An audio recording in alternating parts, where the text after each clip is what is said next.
Yeah, I will always be a warrior. You can't stop me, you can't stop me now. Yeah, I will always be a warrior. You can't lock me, you can't lock me down.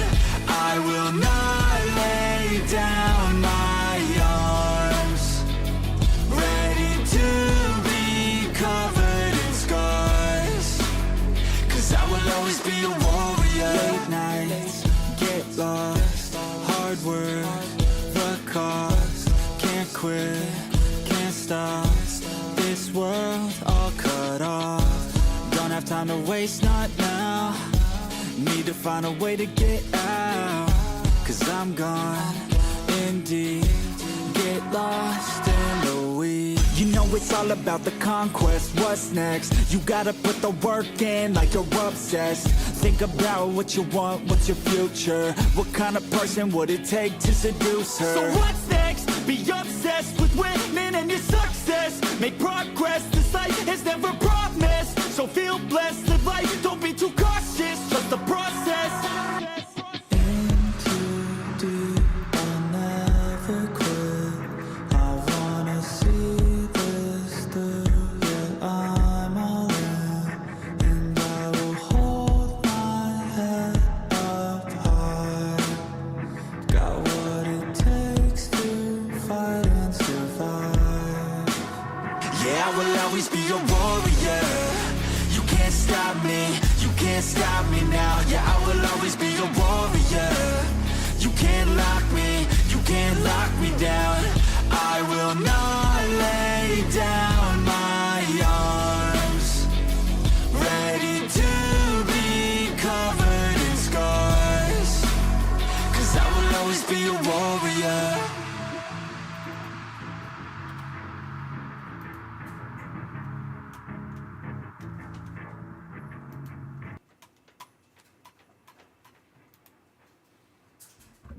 Hello. This outfit is not going to work for me very long. I am sweating. Okay, so here's the deal. I'm doing my laundry. I have about an hour. Once my laundry is done, once I put my laundry in the dryer, I have to go to bed. So let's have a little bit of fun.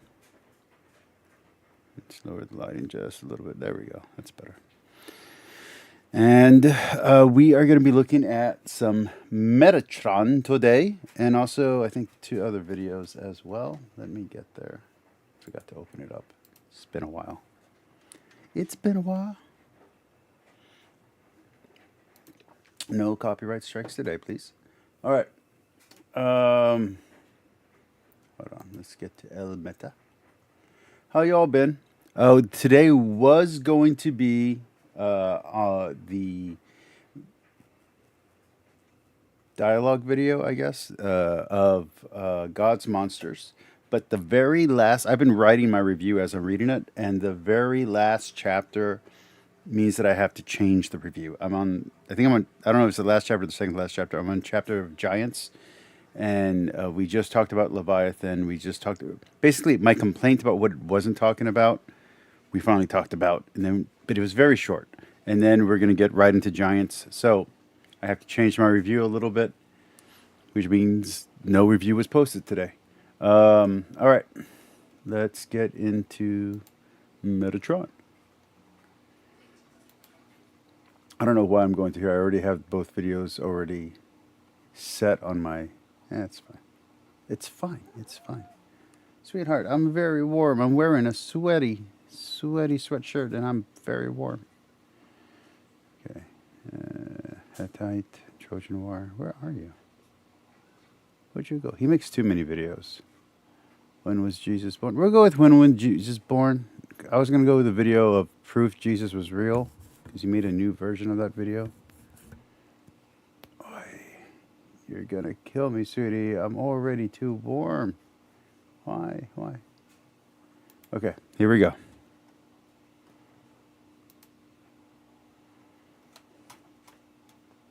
Sound on? Everything good? Is the sound on? Hot dog it. What's going on? Why is there no sound?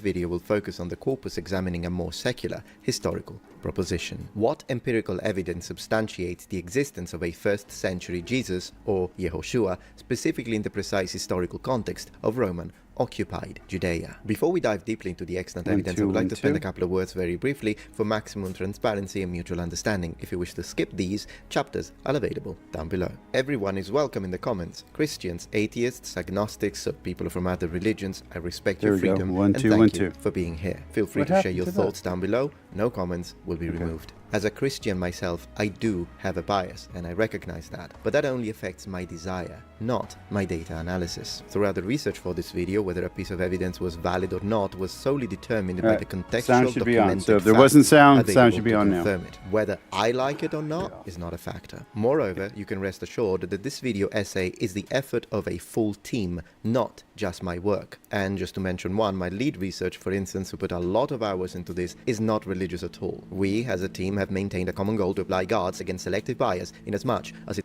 All right, give me a second. I'm going to switch shirts. Oh, that's too hot.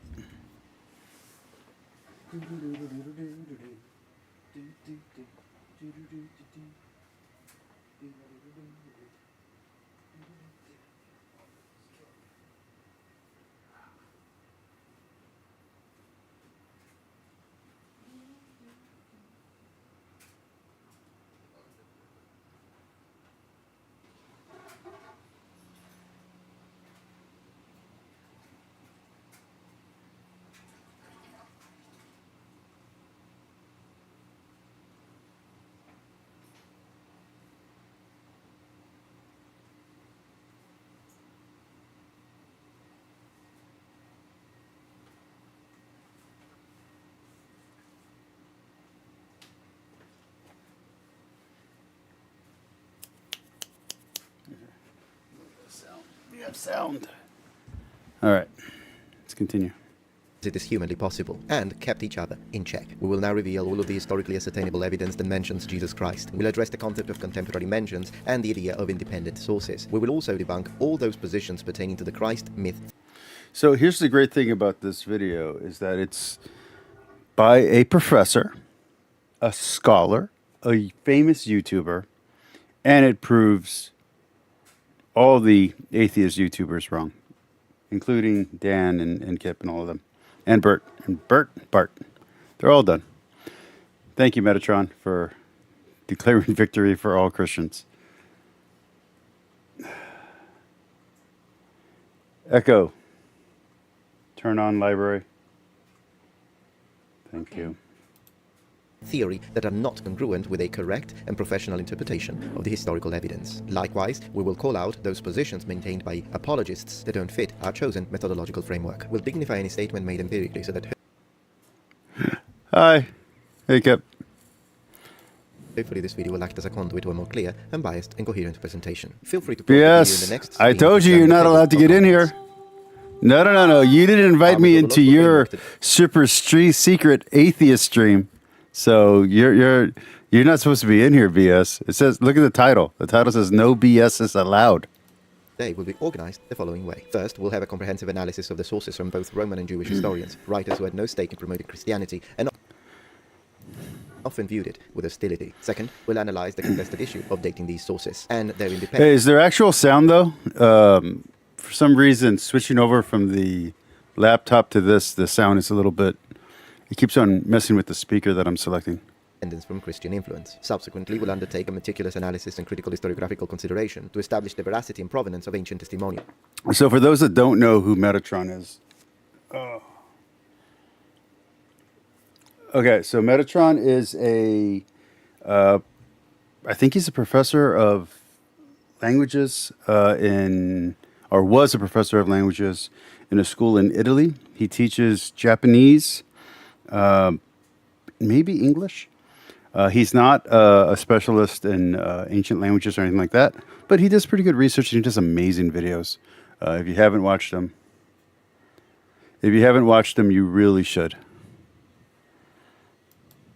Within the ancient Roman imperial apparatus. Finally, we'll evaluate the... He's actually the reason why I did my very first video ever, which was a video where he was talking about how women probably couldn't have been ancient samurais like in some of the movies because the swords were too heavy.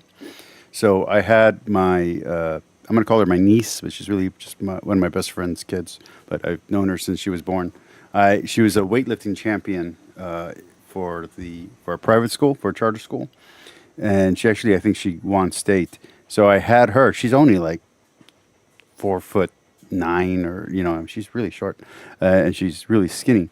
So I showed her in one day basic martial arts, basic HEMA martial arts, using first a samurai sword, and then to up the ante, I used the hand and a half sword, and then a broadsword. She did fine. She did perfect. So yeah, that was my first video I ever made. Of the current scholarly consensus, incorporating perspectives from supporters, skeptics, apologists, and mythicists regarding the cumulative weight of the available historical evidence. Convergence in textual analysis and historical reliability presents us with both Christian and non-Christian evidence supporting the existence of Jesus. For the purposes of this... See, Metatron?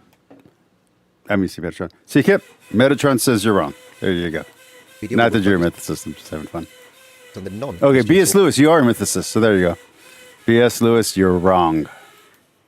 Sources such as the Apostle Paul, the Gospels proper, or any statement made by people who already believe by faith that Jesus is God, could be accused of being partial and biased. We do this to establish a basis of intellectual honesty in our research, but regardless of this parameter, we are still left with a plethora of material to work with. I'll substantiate this statement with more details on sections 10. I'm only drunk on amino acids. And 11. Let's now define and delineate what sources we have. The non-Christian sources we have as evidence of Jesus' historicity are twofold. They come from Roman and Jewish authors. A dialectical analysis shows that these sources frequently manifest explicit antipathy towards Christianity. If they had a reason to question or doubt the existence of Jesus, the founder of Christianity, it would have benefited them to state it. If you're wondering what that sound is, that's the automatic dispenser dispensing detergent. Is that what it's called? Detergent? It's liquid soap.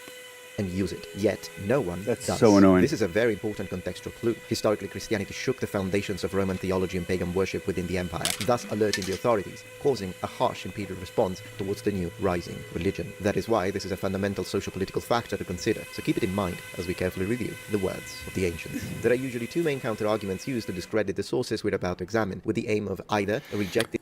Kip, if you're still watching, what do you think about Metatron's theory that it was more likely that Jesus spoke Latin as opposed to Koine Greek? What do you think?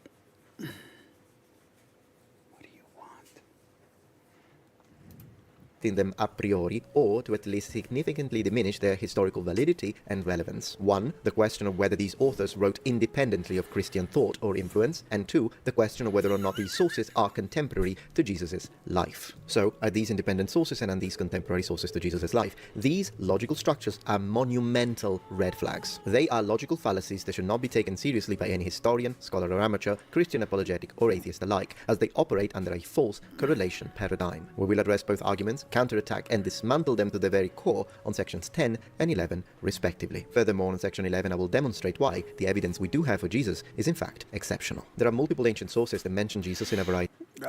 I mean, I really couldn't summarize Metatron's argument, but it had something to do with how the more common vulgar language at the time in a dominant Roman area would have been Latin, while Greek wouldn't become the dominant language until later in the empire, not during the time period that Jesus was around. That's Metatron's basic argument. I definitely am not as good of a YouTuber as Metatron. Of ways, decrease of precision and contextual relevance. For this systematic analysis, we will divide these into two categories. Dubious sources. If you're not subbed to his channel, you really should, Kip. He does really good stuff. He doesn't do mostly religious stuff. He does mostly historical stuff, but he does really good stuff in general. Certain sources. The first category includes those sources that I think his accent helps him sound more intelligent. Someone that we think could be him, but we're not sure. They could be valid, but they have a lower reliability coefficient. The certain sources are instead those that without question mention him and have a higher degree of verifiability. For our approach to be diachronic, we should begin with possibly the earliest mention or reference to Jesus. Now, this is an indirect one related to a citation by Thallus, a Greek language historian from 52 BC. Thallus is quoted in a fragment of B.S. Lewis, from your words to God's ears. the History of the World by Sextus Iulius Africanus, who wrote instead between the 2nd and 3rd century AD. We read, open quotes, "The most terrible darkness descended over all the earth. The stones were broken by an earthquake, and much of Judea and the rest of the region were disturbed." Thallus, in the 3rd I'll be blunt. I haven't read Thallus. Most of the people that he's going to mention in this video I've read. I haven't read Thallus. book of the Histories defines this darkness as a solar eclipse. As for me, this seems inexplicable. Close quotes. According to several patristic scholars, the eclipse reported by Thallus, which another classical author, Phlegon of Tralles, refers to the reign of Tiberius, Haven't read him either. Roman emperor after Octavianus Augustus, and it would coincide with the darkness reported in the Gospels concurrent with Jesus' crucifixion. The testimony, however, while being compelling and evocative, is objectively Metatron's also a Catholic, by the way, so there is some bias there that we both agree with each other on theological issues. rather fragmentary from a scholarly perspective. And the fact that Thallus speaks of that episode and its manifestation in Judea doesn't necessarily mean he also cites the figure of Jesus, who in any case is missing from. By the way, I am, for those watching tomorrow morning, I am still doing this series where I'm comparing and contrasting the Ignatius Catholic Study Bible and the SBL Study Bible. I'm currently, I think, on page like 50 or page 100 of each. Those are going to be much more complicated video essays. So expect those videos. They're coming, but that's going to be in the future. From the fragment. So we should probably identify this as more of a support of the idea of the historicity of Jesus by indirectly reinforcing the validity of the Gospels through an external mention of an episode that we do find in the Gospel and we're familiar with. Definitely not a strong piece of evidence, but definitely worth a mention. The testimony of the Stoic philosopher of Syrian origin Mara bar Serapion, dated by some mythicists to the 2nd century, but more correctly probably dating to 73 AD, is definitely a much more relevant piece of information. It reads as follows, open quotes. What advantage did the Athenians gain from killing Socrates? They received famine and death. Or the inhabitants of Samos for burying Pythagoras? In a moment their entire country was covered by sand. Or the Jews for killing their wise king? From that time their kingdom was taken from them. Now this reference is generally interpreted as to mean Jesus, the wise king. But is it him? Well, there are two reasons as to why this could very well be the case. Now the first one is something that anyone who is familiar with the Gospels probably immediately thought, which is the idea of what was written on top of the cross of Jesus as reported in the Gospels. So in Ri, which is Jesus of Nazareth, King of the Jews. No, I did not see Bad Science Sunday. I don't watch Bad Science Sunday. I did try to watch your stream, BS Lewis, but you wouldn't let me in to watch it. In Latin, Jesus Nazarenus Rex Judaeorum. This would be a strong correlation with the Gospels, but of course, we don't want to take the Gospels into account, and there is. By the way, I'm back in a corporate job, and a lot of things are working out. I was able, with the new income, to hire a nurse for my dad. So here at the house, but yeah, I was able to hire someone to stay with him while I'm at work. So things are better there. Unfortunately, he did have like a little mini blockage or something up here, so we have to go to a neurologist for that, and they're all booked up. But one problem solved, a new problem comes in. You know how it goes. Something else, and that is much stronger from a secular standpoint. The word wise. You see, the adjective wise has been used by ancient non-Christian sources to describe I'm sub to your channel. How else would I get recommended videos of it? him on multiple occasions, not just here. As Kip, I hope you're jealous. I also donated again to Dan McKellen's live stream. If only you had your a question and answer session open.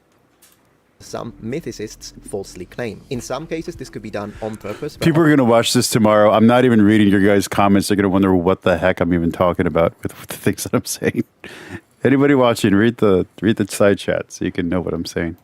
Oftentimes, I think it's because people just repeat what someone else says, but don't actually spend time in the sources. I will, of course, demonstrate this with actual textual parallelism on section 5 in the next section. However, as it has often been pointed out, we should also spend a couple of words to try and decipher what it actually means when the author says their kingdom was taken from them as a result of killing the wise king. You see, the problem with that is that the kingdom of Judea had been taken from the Jews before Jesus' death, which would create a strange contrast in this, unless, as a possible different interpretation. How many drinks for you to get drunk, Kip? Is it 4, 5, whiskey? What is it? Mara was not referring to the initial Roman occupation, but was instead referring broadly to the sack of Jerusalem in 70 AD. The latter would indeed be quite close to. No, I tried clicking on the video BS and I couldn't get in. Like, legitimately. I wasn't able to get in. Maybe it was already over. I don't know. him chronologically. Is it really talking about the Roman occupation, or is it talking about the rather disastrous event of the sack of Jerusalem, and creating a link, similarly to the previous statements, with Socrates and Pythagoras as a sort of causal link? You did this, and then this is what happened. If we compare the other events and the level of catastrophic repercussion, which seems to be the theme intended by the author, the latter does appear to fit more neatly, but this of course is only speculative. The first undeniable reference outside the Gospel referring to the figure of Jesus is in Jewish antiquities, specifically Jewish Antiquities 1863-64, known among church history scholars as the Testimonium Flavianum. Josephus, a Jewish historian writing around 93-94 AD, mentions Jesus in two passages in his Antiquities of the Jews. One passage, I have two different translations of that. known as the Testimonium Flavianum, has been partially interpolated by later Christian scribes, but many scholars believe that it contains an authentic core describing Jesus as a teacher who was crucified under Pilate, in Latin Pontius Pilatus. The most common translation of the passage reads as follows, open quotes, "At this time there was Jesus, a wise man, if indeed one should call him a man, for he was a doer of extraordinary deeds, a teacher of men, who received the truth with pleasure, and he attracted many Jews and many of the Greeks also. This was the Christ, and when Pilate, upon the accusation of the principal men among us, punished him by crucifixion, those who had first loved him did not cease, for he appeared to them on the third day, living again, the divine prophets having foretold these and thousands of other wonders concerning him. And even now the tribe of Christians named after him has not died out." First, note that I stressed in red the word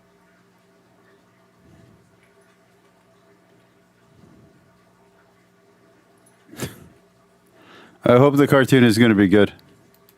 wise, for obvious reasons, but also the word accusation. Now, we will come back to what the word accusation actually means from a Roman legal standpoint, as that will give massive credibility to a passage. You know, one of the books that I haven't actually read yet is the Roman Law Code. Which one is it? It's one of the later emperors. I haven't gotten around to it. It's one of the last ones that I haven't read. Oh, why can I not remember it? It's not Josephus. Justinian. The Justinian Law Codes. That's one of the only sets in my collection of ancient Roman and ancient Greek writings that I haven't really gotten to. And even though I've read Suetonius, I don't feel like I've finished it. And if I finished it, I don't remember all of it. And the later Roman empires, they're later Roman emperors. I don't think I finished it. I don't even know if I started it. That is often attacked by ethicists, and that is because they haven't studied Roman law. Now, this about the accusation is something you may have heard before, so keep watching in order to get a proper, correct interpretation, so that you too will know how to defend it. But let's focus on the first red word, wise. First wise king, now wise man. It is possible that wise was indeed a descriptive term commonly used to refer to him, and you will see that it will come back again. Now, the Testimonium Flavianum is valid. However, it's a problematic contribution, and that is because manuscript copies of Jewish antiquities are all from the 11th century or later, and it's practically certain that they underwent interpolation by Christian copyists. In simple terms, Christian monks added Christian concepts into the original core, and these Josephus did not write. Logically, even though this unfortunately takes away from the power and historical weight of this testimony, a solution would be to identify and remove those interpolated sections in order to return the passage to its unaltered origins, rectifying its full validity. But how can we do that? Now, there are several phrases that could be considered to be incriminated. The sentence, if indeed one should call him a man, this was the Christ, the reference to the resurrection. These are evidently the results of Christian thought, and a non-Christian Jew, like Josephus, wouldn't say these things, just as a matter of deductive logic. Now, because of these obviously apocryphal elements, for a long time a current of scholars claimed that the Testimonium Flavianum was a forgery in its entirety, inserted into Jewish antiquities with the intent to strengthen the historicity of Jesus' figure. Now, this is an overreaction, and there is no academic justification whatsoever for such a categorical rejection. Also because, as we said before, no one questioned the historicity of Jesus in period, so there would be no need to try and strengthen his historicity. If anything, they would want to preach his divinity. That makes contextual sense within this period. Now, in reality, even though it's very likely that Josephus' original work was indeed interpolated, as we explained, and that is indeed the position of my team and I, the most probable and honest interpretation is that... And it's position of me and my team, which is myself and my cat that's on my lap. the original core was authentic. However, this is clearly just a logical connection, and it's not enough to demonstrate that the rest of the testimony is real. But it doesn't matter, because we have something else. You see, the proof of its original core and what it actually said came with the 1971 publication by Professor Shlomo Hines of a different version of the testimonium, emerging from the book of the title, a work in Arabic by Melkite Bishop Agapius, written in the 10th century AD. Agapius, who cites Josephus, reports the same testimonium, but this time it is indeed missing those sections we think were later additions by Christian monks, giving us a fantastic opportunity to spot the differences. So let's do that. Let's read it. Open quotes. At this time there lived a wise man called Jesus, and his conduct was irreproachable, and he was known as a virtuous man. And many among the Jews and other nations became his disciples. Pilate condemned him to be crucified and die, and those who had become his disciples did not abandon their loyalty to him. They reported that he had appeared to them 3 days after his crucifixion, and that he was alive. Consequently, they believed that he was the Messiah, of whom the prophets had told wonders. Close quotes. In light of Agapius' source, it can be affirmed that the Testimonium Flavianum was present indeed in the original text of Jewish antiquities, albeit in a different form for what has been transmitted to us. The Christian monks, as we were saying, added sections to strengthen the concept of his divinity, but they were not trying to confirm his historicity, which was never in question, whether by Christians, pagans, Jews, or Muslims. No one questioned his historicity, in period. The Arabic citation is much closer to what must have been Josephus' original text. Moreover, and this is really the frosting on the cake, it's appropriate to remember that Jesus is mentioned on another passage of Jewish Antiquities 29:1. Now, for context, this passage speaks specifically about the condemnation by stoning by the Sanhedrin, presided by a Sadducean high priest by the name of Ananus, of a certain, open quotes, brother of Jesus, who was called Christ, whose name was James, close quotes. Clearly, James the Just. The presence of explicit references to Jesus in Jewish antiquities is very important for the study of the historicity of Jesus, as it demonstrates that according to a non-Christian historian who lived in a time very close to the narrated events, Jesus was not a fictional character, but a real historical person. Now, against this, the scholar Alice Wheely is often quoted as the one who demonstrated that there was no prior version of the Testimonium Flavianum, so the one originating in the Arabic text, and supposedly she did this with a deep, careful analysis. But was it careful? How about we review it? Now, to be clear, she doesn't deny that the Arabic and Syriac versions exist. She does say they do, but she denies their authorships in connection with Josephus. She says instead that they were written by Eusebius of Caesarea. Now, this is ultimately incorrect, as I'll demonstrate in a second. But before I do that, I would like to finish fleshing out the point of disagreement before taking it down. Another person who is often mentioned is Paul Hopper, who has done a grammatical analysis of the text, coming to the conclusion that the writing style in the Testimonium Flavianum is in fact different from what is normally used by Josephus. He states that Josephus uses verbs differently, the structure is different, and therefore Josephus did not write the passage, and he agrees with Wheely on the matter. Finally, G.J. Goldberg, who has also examined the passage, argues that it was plagiarized and formed based on the story of a mass containing the gospel. You know, thinking of Metatron teaching English. I know, like I said, I know that he teaches Japanese language. He has a doctorate in that. But on him teaching English, my ex-wife, I guess I should say, or my separated wife, whatever, she was trying to get me a job to teach English, and then she took the position that I was offered, and she started working that position. So now she teaches English courses as well as Mandarin courses in economics and, I don't know, taxation. And it's funny because we still talk pretty much daily, and she'll ask me certain words to how to say them in English, but her English is not as strong as mine, so I think it's kind of funny that's how that worked out. So, I mean, if she can teach English and she doesn't know half the words, I'm sure Metatron can teach English. That's basically all my point was. Let's keep moving on. Gospel of Luke. Ken Olson and Louis Feldman also believe that a Christian like Eusebius is the author of the Testimonium Flavianum and not Josephus. So, to summarize, there are 5 authors here, 5 scholars that believe that Josephus was not the original author and that the Testimonium Flavianum is not authentic. And they're all incorrect. First, the points that Olson advances to postulate Eusebius' authorship of the Testimonium Flavianum are fallacious. 1. According to Olson, the phrase wise man present in the Testimonium is characteristic of Eusebius. He uses this to argue that Josephus didn't write the passage, but Eusebius did. And in order to strengthen this, he uses the expression used by Eusebius, open quotes, a magician or sorcerer rather than a wise man, close quotes, to connect it to the usage of the expression wise man. Similarly, Orson treats this phrase in Greek, paradoxical works, which is present in the testimonium, as evidence once again of Eusebius' contamination, because it recurs in his writings. Now, we have already addressed that wise man as a possible reference to Jesus is present in Mara bar Serapion, which they completely ignored. Nonetheless, and this is something they will not tell you when they try to debunk the Testimonium Flavianum, the reality is that the expression wise man was absolutely part of Eusebius' vocabulary and written expression repertoire. He also uses the term wise man in Jewish Antiquities 10:237, where he speaks of the prophet Daniel. So the usage of the term wise man, wise king are absolutely coherent with Josephus' writing style and vocabulary choices, as we could see, and it cannot be used to categorically state or postulate the authorship of the Testimonium Flavianum at the hands of Eusebius. To add insult to injury, the exact phrase paradoxical works is used by Josephus to indicate the miracles performed by the prophet Elijah in Jewish Antiquity 348 and 9182, thus being attested in this author well before Eusebius of Caesarea, which completely defeats the aforementioned propositions. Cornelius Tacitus, on his Annals, mentions the crucifixion of Christ. The problem with the quotes going forward is that they can't really be used to prove that Jesus was real. They can be used to prove that Christians existed, and you can interpolate or deduct or induce, I guess. Oh, yeah, I say deduct.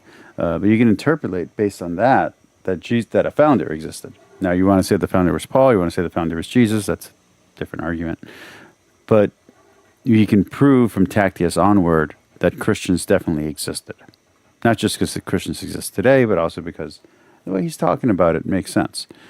But you can't really use him to prove Jesus existed. So that's the issue there. Christus at the hands of Pontius Pilate. This is considered one of the most important non-Christian references, as Tacitus was a careful historian who was also generally hostile to Christianity. The pertinent excerpt, composed circa 116 AD, demonstrates remarkable historiographical sophistication in its presentation. Its relevancy has been called into question based on the interpolation hypothesis. Now, such notion has no basis whatsoever, and here is why. The figure of Jesus appears in Tacitus' Annals, published between 114 and 120 AD, with its decisively acerbic, pejorative, and unflattering description of Christianity, which certainly cannot suggest a corrupted or interpolated source at the hands of the Christians. If anything, it militates against the possibility of Christian interpolation. Open quotes. The founder of this sect, the Christians, Christ, had suffered the supreme penalty during the reign of Tiberius, by order of the procurator Pontius Pilate. Momentarily repressed, the fatal superstition broke out again, not only in Judea, the origins of this evil, but in Rome itself. Close quotes, Tacitus Annals 1544. So Tacitus calls Christianity exitiabilis superstitio, a fatal destructive superstition. Moreover, as we could read, it indicates Judea as the originem eius mali, so the origin of its evil, so the sect from his point of view. And this is when I'm going to double down on a point that I mentioned earlier on.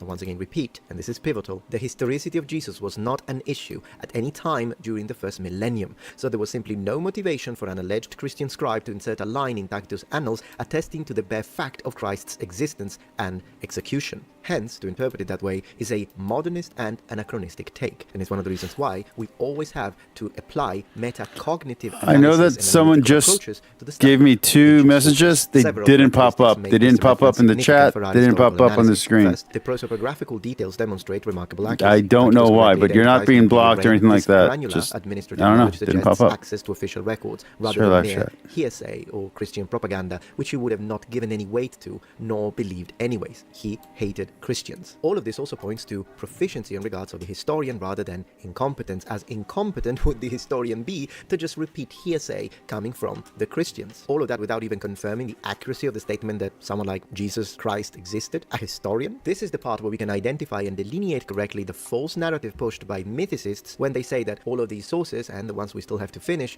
are all not independent sources of Christian thought. Because what that would mean is that all of these professional ancient historians didn't know how to do their jobs, since writing down hearsay is utter incompetence. And even the most basic utilization of Occam Razor would guard you against thinking that ancient historians didn't know how to be historians. At that point, I must say that I believe that these historians just repeated Christian hearsay, even though a lot of them had access to actual imperial archives, is a matter of believing it by faith. The evidence does not support such a take. I'll flesh out this point even more on section 10. Tacitus' methodological approach, as evidence in his other works, particularly the Germania and history, demonstrates an ability to evaluate evaluate sources critically. His position as a senior Roman official, consul suffectus and proconsul of Asia, would have given him access to imperial archives and official documentation, such as the, for example, Commentarii Principis or the Acta Senatus. To think that he even needed to just repeat Christian propaganda about the historicity of Jesus is utter nonsense and does not take into account how good ancient historians were at their job. However, for consistency and honesty in our approach, various historiographical caveats warrant consideration. The manuscript tradition is relatively So we're either going to stop at Suetonius or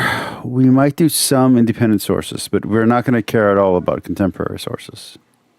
Or if we do it on another night.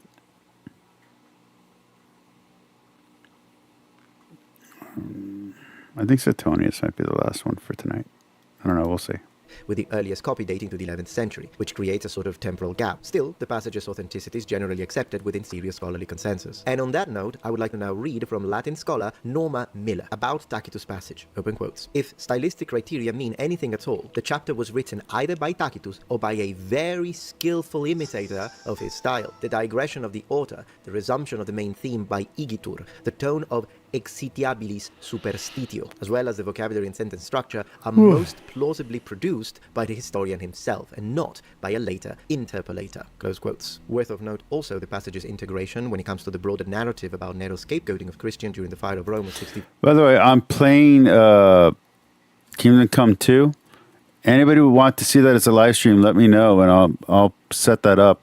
I might just do it on here instead of doing it on my second channel, which is basically dead. Do it on this channel and do it on Twitch.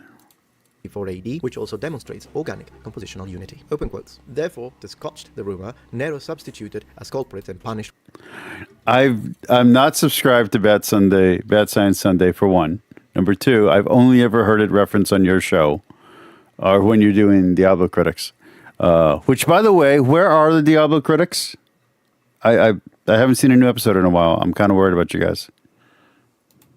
With the utmost refinements of cruelty, a class of men loathed for their vices, whom the crowd styled Christians, Christianos. Christus, the founder of the name, auctor nominis, had undergone the death penalty in the reign of Tiberius, by sentence of the procurator, procuratorem Pontius Pilatus. On Sundays, I'm usually watching Stitch and Adam. That's usually what I watch. And it's a 9-hour podcast, so it kind of eats up all my free Sunday time. And a pernicious superstition, exitiabilis superstitio, was checked for the moment, only to break out once more, not merely in Judea, the home of the disease, but in the capital itself, where all things horrible or shameful in the world collect and find a vogue. Close quotes. Now, there is a considerable body of literature on this short passage in Tacitus, with the vast majority of scholars agreeing that it gives authentic information about the historical Jesus. Mythicists often argue that if the reference in this passage to Christ is genuine, then it would still not be an independent testimony of the existence of historical Jesus, because Tacitus would have heard this from Christians, or it would have been common knowledge at the time. In other words, what they are stating is that the historian, Tacitus... No, your guys are great voices on most things, so it would be great to have you guys back on. I think that's a really good show and a really useful is the wrong word. A positive has had a positive effect on scholarship and YouTube level research. is now just repeating Christian propaganda. Now, the problem with that is that Cornelius And it's very anti-apologetical, which I appreciate. Tacitus is widely regarded as one of the greatest Roman historians by modern scholars. Ask anyone. A claim of incompetence on his end is unfathomable. And I can't believe I have to say this, but you're either one of the greatest historians ever, or you are incompetent writing stuff without even checking it, just because people say it. The two are mutually exclusive. Pliny the Younger, the Roman governor... Today really was supposed to be the discussion portion of my review of God's Monsters.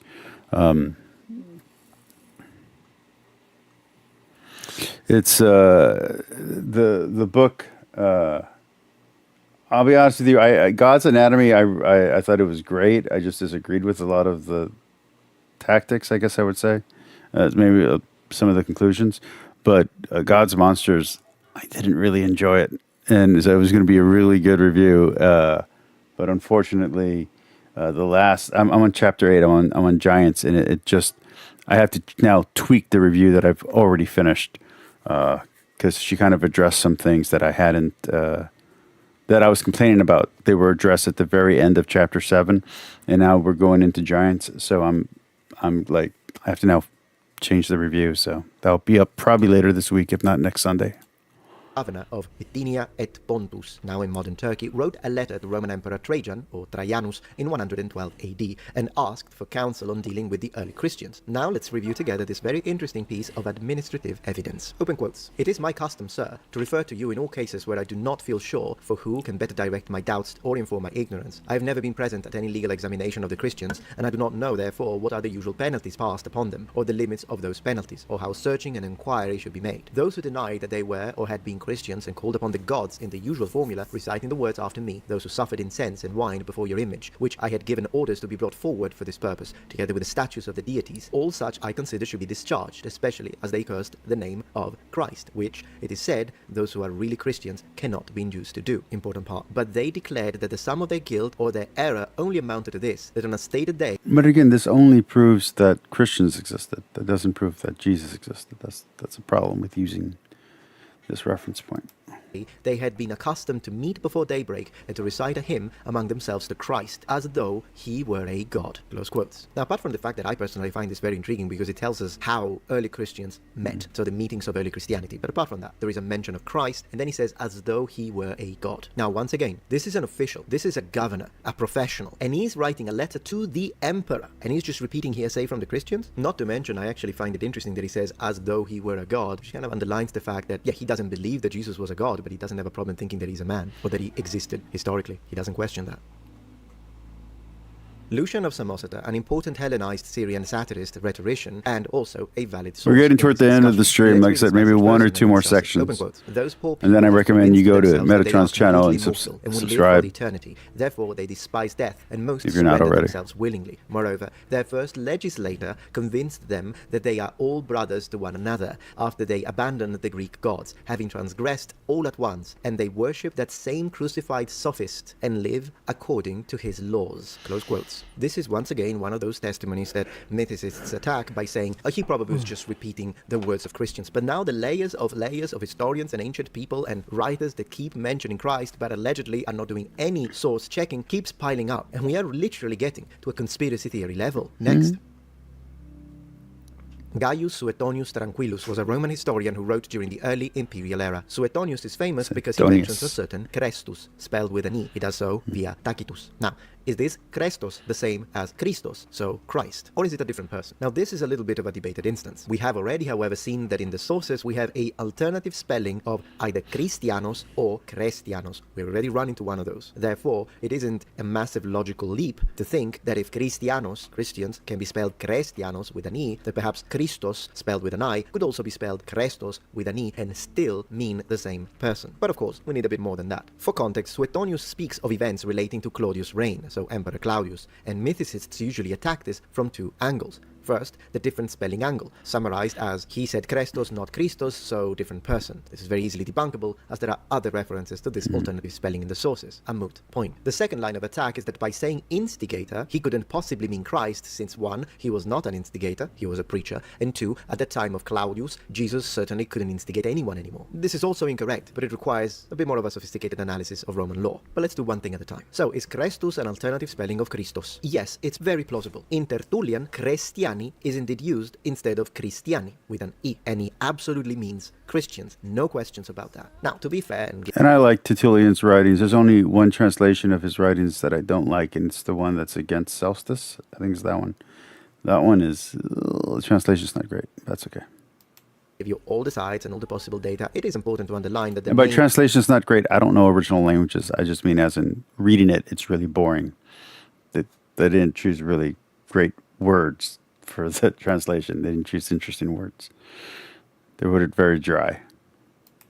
Christos in Greek was rather common among slaves. Kind of meant useful, serviceable. For example, one of Cicero's freedmen was named Christos with an E. And this is one of the points the mythicists used to say that possibly could have been a reference to a slave uprising of Judaic slaves. Still, by using Occam's razor, we'll see that it's indeed much more probable this does mean Christos, so Christ, and it's just an alternative spelling. You see, in his work, Life of the Roman Emperor Claudius, Suetonius mentions that Claudius expelled Jews from Rome, an event that most scholars date to the year 49 AD, and that Luke mentions in passing in his account about Paul in Corinth, Act 18:2. We read, open quotes, "Since the Jews constantly made disturbances at the instigation of Chrestus, in Latin impulsore Cresto, he, Claudius, expelled them from Rome." Close quotes. Now, once again, mythicists argue that Tacitus was referring to the followers of a Jewish zealot by the name of Chrestus, not the followers of Jesus Christ, and that the copyist responsible for the interpolation in Tacitus clumsily inserted the reference to Christus, ignoring the discrepancy between the forms Christus and Christianos. Thus, the interpretation of Tacitus' Darn it, statement he has Eva Maria playing in the background. I hope I don't get a copyright claim. has become somewhat intertwined with interpretation of Suetonius' statement. Now, the key to unraveling this is the fact that there are absolutely other examples of the use of the spelling Christos and Christianos in reference to Christ and Christians. For example, in a group of 9 tombstone epigraphs in North Phrygia, in modern-day Turkey, the Greek word for Christians is spelled Christianos, Kreistianos, and Kreistianos, the last of which corresponds precisely to Tacitus' spelling. In at least one of these inscriptions, the name is spelled in 2 different ways, Christianoi, Kreistianois. Moreover, the Codex Sinaiticus, a 4th century Christian edition of the Greek Bible, spells the word Kreistianos in 3 occurrences in the New Testament, Acts 11:26, 26:8, and 1 Peter 4:16. G.H.R. Horsley, in his important discussion of these inscriptions, points out, open quotes, the linguistic fact that there is a nearly complete overlapping of the sounds represented by the following symbols in Koine, close quotes. And there are several studies that prove this point linguistically. The ease, which we have just documented and proven in the Roman world, by which the words Christianos in place of Christianos were used, both in spelling and most likely in spoken word, suggests that Suetonius would have done exactly the same thing, which we have proof for, when he spoke about Christos and connected it to Christianos. On the contrary, and this is really the crux of the matter here, we have no evidence, independent of Suetonius' passage, that a alleged Jewish revolutionary by the name of Christos existed in the middle of the 1st century. And do note that whenever there is an actual uprising, a riot, a rebellion, the authorities do let us know and absolutely write it down, because they destroy them, they block them, and they want everyone to see that. If you're familiar with Roman sources, you know this. And the most important aspect of all this is the following. There is a lot more evidence of the existence of Christ, and yet I agree, but there can be some difficulty there if we go back to the crucifixion. mythicists deny that, but they are quick to accept as real the figure of this alleged Christus, the Jewish rebel, for which we only have one fragmentary mention. A massive double standard. If you question the validity of Jesus' historicity, then even more so should you question the validity of this supposed or alleged Jewish rebel Christos. But they don't, because it serves their purpose. A clear example of intellectual dishonesty. Is he playing Christmas music as background music now?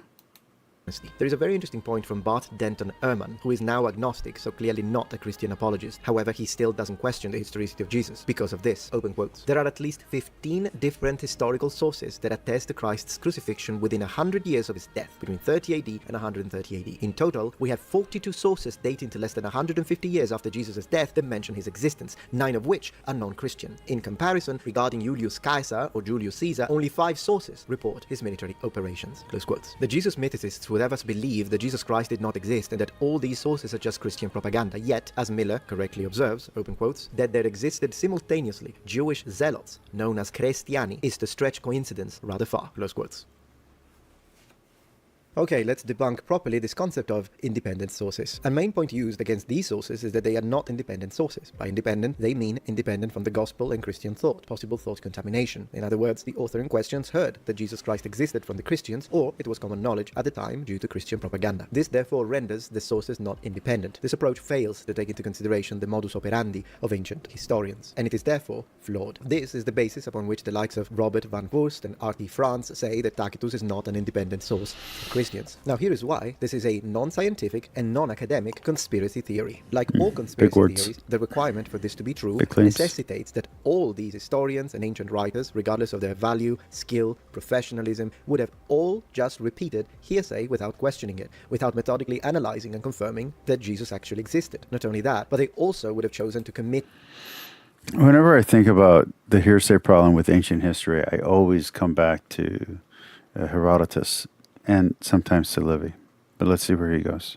This piece of information, once again hearsay, into their life's work. All of them, in unison, regardless of culture, background, language, religion, social position, funding, political research, access to imperial sources. So to reiterate the absurdity of the statement and the position, mythicists believe not that just one of the historians was incompetent, already particularly difficult to prove, but all of these sources, all of them, every single one of these otherwise exceptional writers,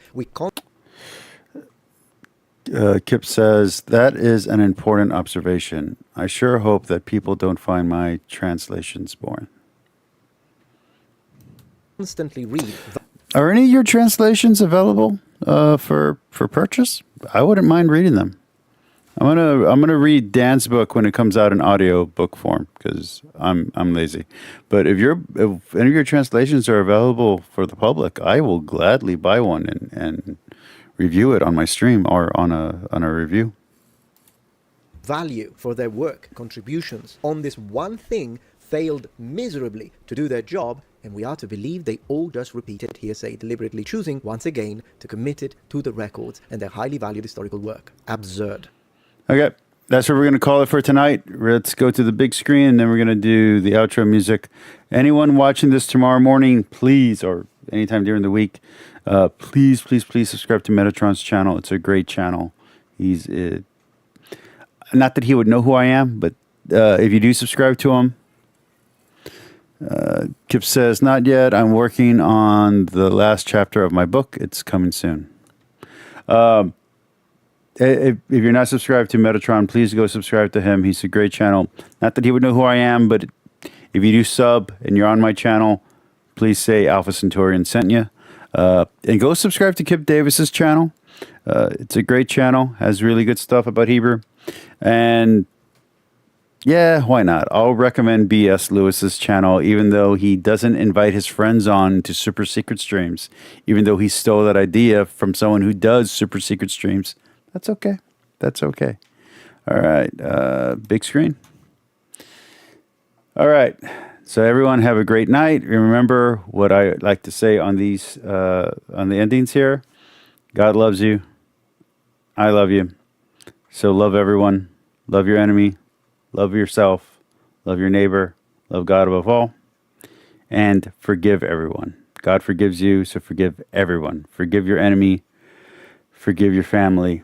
Forgive yourself, and have a great night. And if you need to make a change in your life, make it today. Don't wait.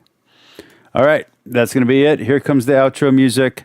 Everyone have a good night. I want to thank Kip Davis for coming on and listening to me ramble and watch Metatron.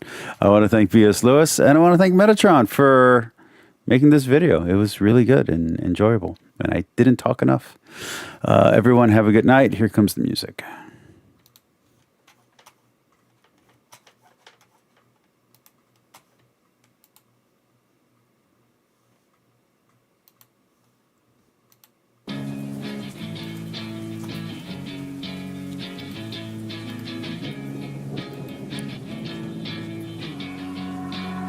Yeah, I will always be a warrior.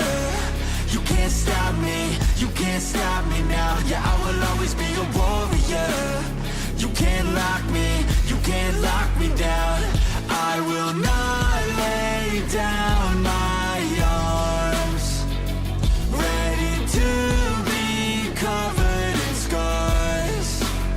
'Cause I will always be a warrior. Late nights, get lost, hard work. Can't quit, can't stop. This world all cut off. Don't have time to waste, not now. Need to find a way to get out. 'Cause I'm gone in deep. Get lost in the weeds. You know it's all about the conquest. What's next? You gotta put the work in like you're obsessed. Think about what you want, what's your future? What kind of person would it take to seduce her? So what's next? Be obsessed with winning and your success. Make progress, this life is never promised. So feel blessed, live life, don't be too cautious. Trust the process.